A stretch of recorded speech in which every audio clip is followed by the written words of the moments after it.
ನಡೆದಿದ್ದನ್ನೆಲ್ಲ ಹೇಳ್ತಾಳೆ. ಹೇಗೆ ಅವಳು ರಾಜನ್ನ ಮೀಟ್ ಮಾಡಿದ್ಲು, ಹೇಗೆ ಅವ್ರಿಗೆ ಇಬ್ಬರಿಗೂ ಪ್ರೀತಿ ಉಂಟಾಯಿತು, ಹೇಗೆ ಮದುವೆ ಮಾಡಿಕೊಂಡ್ರು, ಇದೆಲ್ಲದ್ರ ಬಗ್ಗೆ ಒಂದು ಹೇಳ್ತಾಳೆ.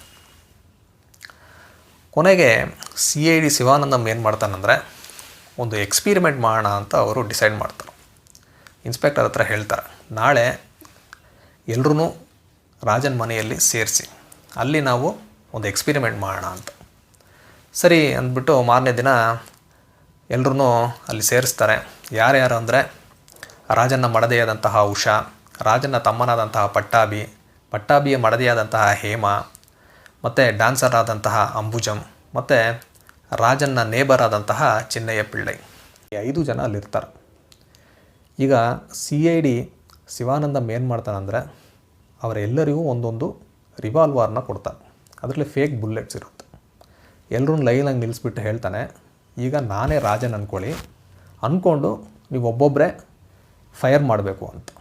ಈ ಒಂದು ಎಕ್ಸ್ಪೀರಿಮೆಂಟ್ನ ಮೂಲಕ CID ಹಾಗೂ ಇನ್ಸ್ಪೆಕ್ಟರ್ ನಾಯ್ಡು ಯಾರು ರಾಜನ್ನ ಕೊಲೆ ಮಾಡಿದ್ರು ಮತ್ತು ರಾಜನ್ನ ಕೊಲೆ ಮಾಡೋಕ್ಕೆ ಕಾರಣ ಏನು ಅನ್ನೋದನ್ನ ತಿಳ್ಕೊಂಡ್ರ ಇಲ್ವಾ ಅನ್ನೋದನ್ನ ನೀವು ತಿಳ್ಕೊಬೇಕಾದ್ರೆ ಅಂದನಾಳ್ ಚಿತ್ರವನ್ನು ಒಮ್ಮೆ ನೋಡಬೇಕಾಗುತ್ತೆ.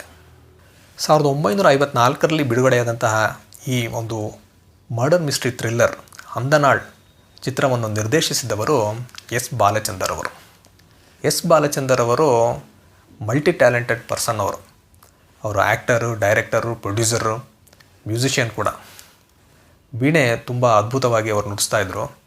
ವೀಣಾ ಬಾಲಚಂದರ್ ಅಂತಲೇ ಅವ್ರನ್ನ ಕರೀತಾಯಿದ್ರು ಕೆಲವರೆಲ್ಲ. ಈ ಚಿತ್ರದ ಮೂಲ ಕಥೆಯನ್ನು ಅವರೇ ಬರೆದಿರೋದು.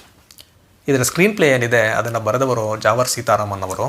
ಜಾವರ್ ಸೀತಾರಾಮನ್ ಅವರೇ CID ಶಿವಾನಂದಂ ಕ್ಯಾರೆಕ್ಟರ್ನಲ್ಲಿ ಈ ಚಿತ್ರದಲ್ಲಿ ನಟಿಸಿದ್ದಾರೆ.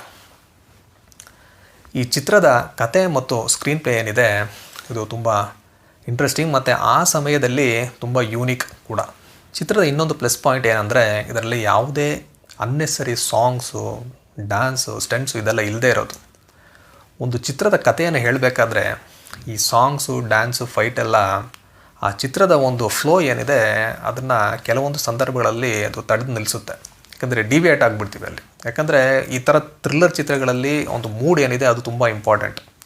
ಈ ಚಿತ್ರದ ಓಪ್ನಿಂಗಲ್ಲೇ ಡೈರೆಕ್ಟರು ನಮ್ಮ ಮೂಡನ್ನ ಸೆಟ್ ಮಾಡ್ತಾರೆ.